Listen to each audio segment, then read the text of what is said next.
Okay, so Adam Page suffered a concussion, and I first saw this AEW botches was they raged about it. You're gonna basically one day get somebody killed, then Tony Khan, you're gonna have blood on your hands, and I do understand, and I do agree. However, there's something that AEW botches isn't thinking about, and I understand why they are not, or he is not thinking about it. This stuff happens. It's a contact sport. You get banged up, dinged up, bloodied up. It happens. Accidents happen, and sometimes purposeful accidents happen. You didn't mean to mess them up, but you didn't try not to. So AEW is so notorious for botches, injuries, and stuff that I can understand why AEW botches on Twitter was raging about it. I get it. It makes sense. So nothing against them. This ain't a slight against AEW botches. I think they've only made 2 errors that I can think of. Okay. The big debate in that thread was it worth it? What caused it? Was it Moxley's fault? Is it Tony Khan's fault? Tony Khan wasn't even there. So that's what it's a lot of that, and then it just devolved into talking about other stuff. And it don't take long. You get about 6 replies in, and then it goes off somewhere else. So Twitter is not a great conversational place. Now, that's what made me want to watch the event anyway, because I was going to skip it.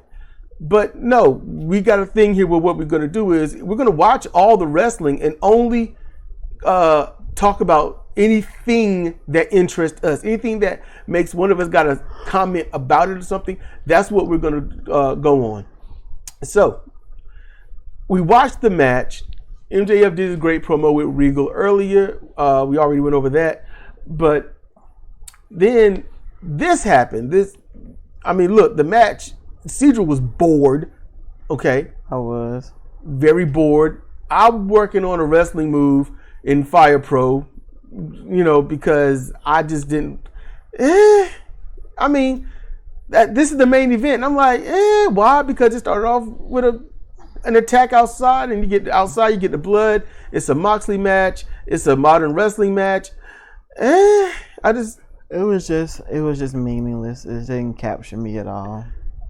And so when the clothesline happened,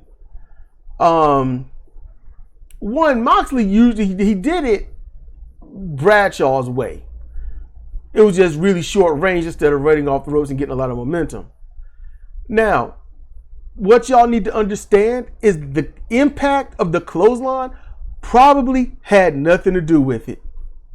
Adam Page could have began his concussion at any given stage from the onset, before the bell rang, and all the battling outside. It could have happened when he did the avalanche fall away slam. It could have started then. And the slow progression as the heat in the body keeps rising and all that stuff is going to get worse.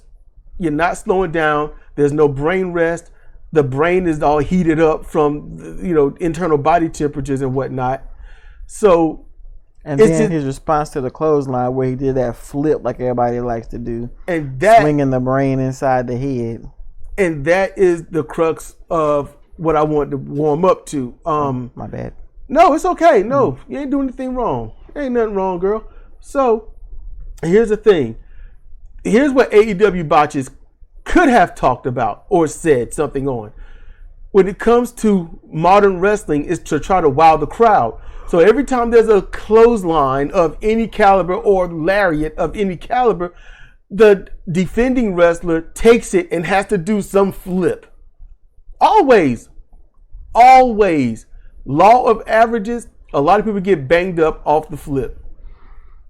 That's the truth. Most neck, corneal, cranial, and brain injuries happen from that. Dislocated jaws and things from the flip. They gotta flip. They have to. I don't know why. It's meaningless. legitimately, anyone listening, it means nothing to the match.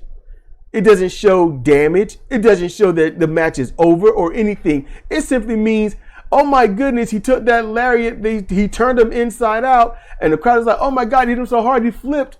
But it's been done so many times. Is it really special? No. Really, honestly, think I'd about rather it. see somebody crumple. If you get hit across the top of your head, I watched Ray Traylor take that from somebody. It won't Steve Austin, even though he's given that story a lot of times. I've seen him take it legit from somebody in WCW, and he just dropped. He dropped to his knees, his butt, and fell over to the side.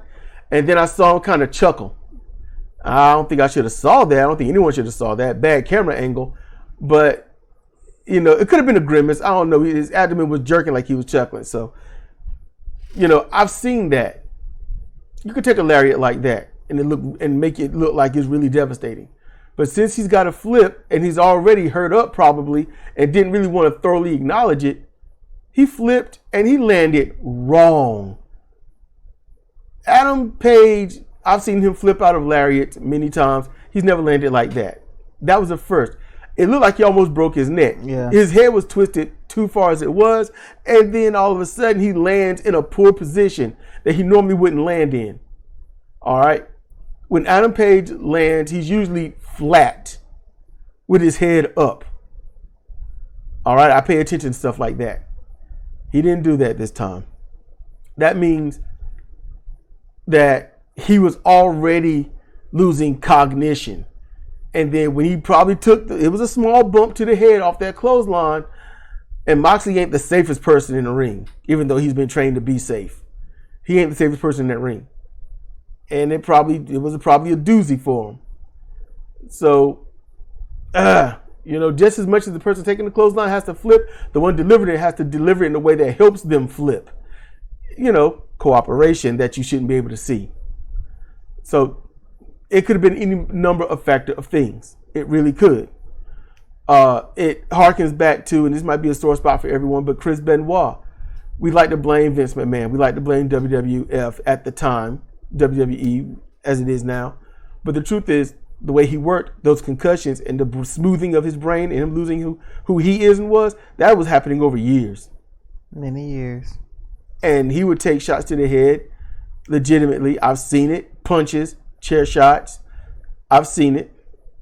I thought nothing of it because I was like, they're professionals. They know what they're doing. And, I just move on. I never gave it a first, second, third, or 20th thought.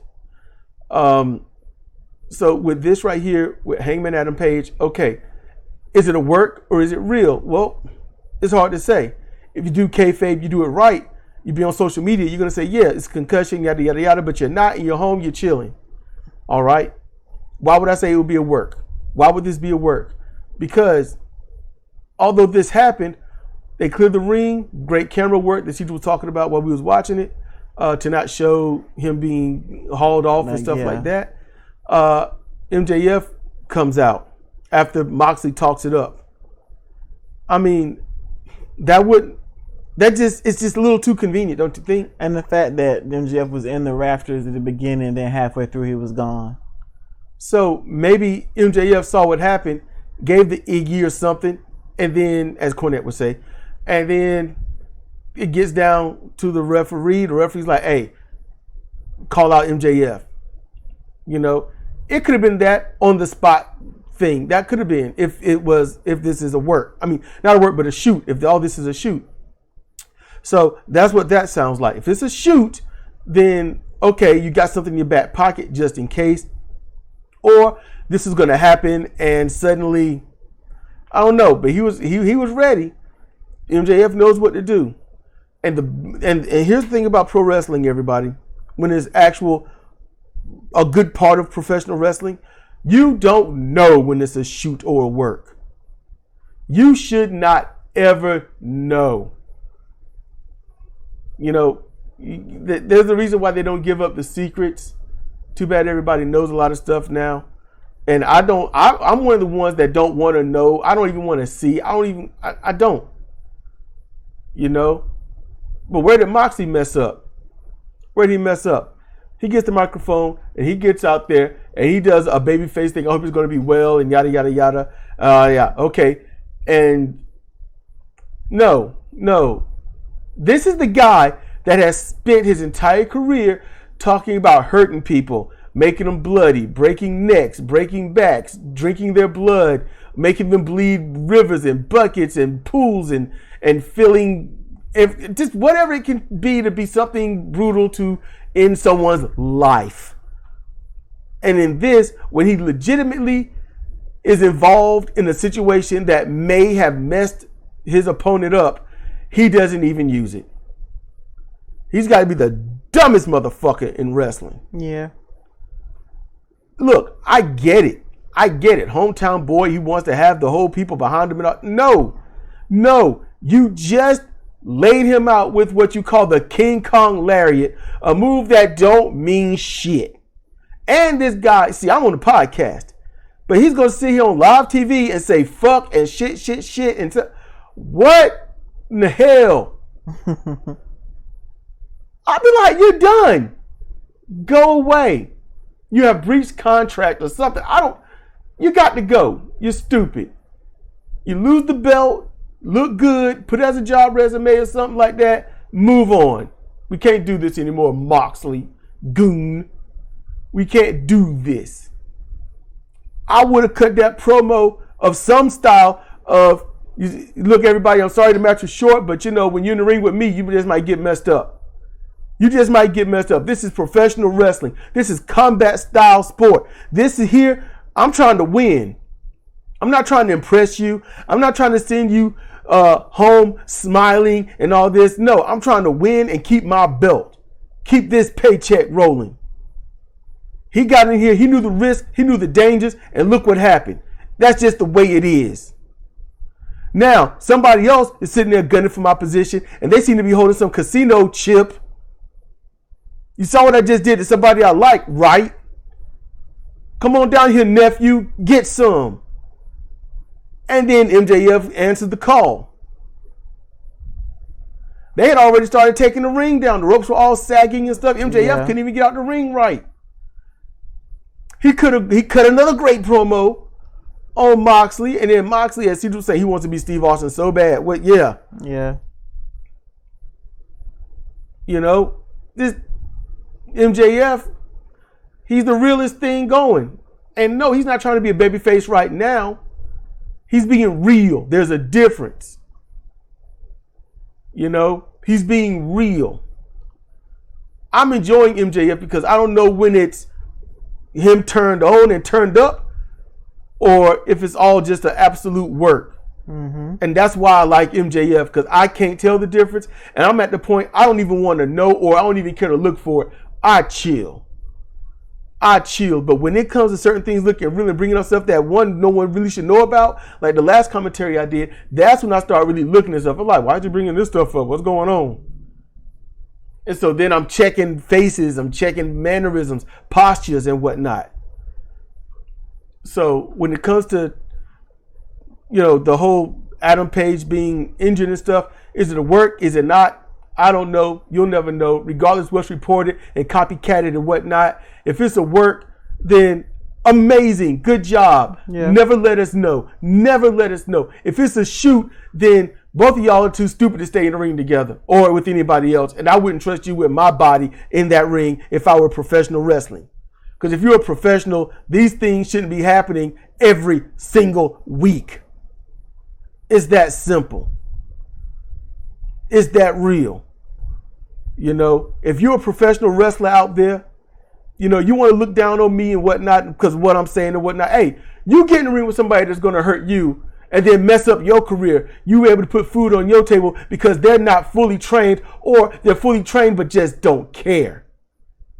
You tell me how, if I'm a mark or if I'm an idiot or I don't know what I'm talking about. Because I'm going to tell you something. With people with severe concussions or broken jaws, they ain't got much to say. No, they don't. So you think about that when you want to defend something stupid and come after me. When you want to tell me that I should just stay on the couch and watch TV since I'm not in the business. nephew. You know who you're talking to. You know who you are. Don't out yourself up here. I know what I'm talking about.